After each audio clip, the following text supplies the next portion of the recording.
Narito naman ang resulta ng mga ikinasang anti-illegal drug operations sa iba't ibang bahagi ng bansa sa loob ng 2 araw. Si Deo de Guzman sa sentro ng balita. Sa pagpapatuloy ng kampanya kontra illegal na droga, 78 individual ang naaresto sa anti-illegal drug operations na isinagawa ng Philippine National Police at Philippine Drug Enforcement Agency sa loob ng 2 araw.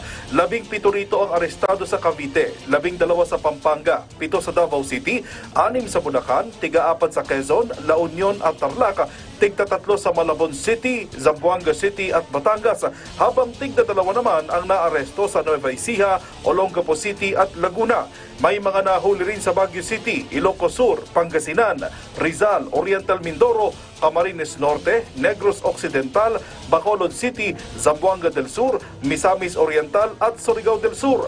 Aabot sa mahigit 230,000 piso ang halaga ng hinihinalang illegal na droga ang nakuha sa mga sospek. Deo de Guzman para sa Bayan.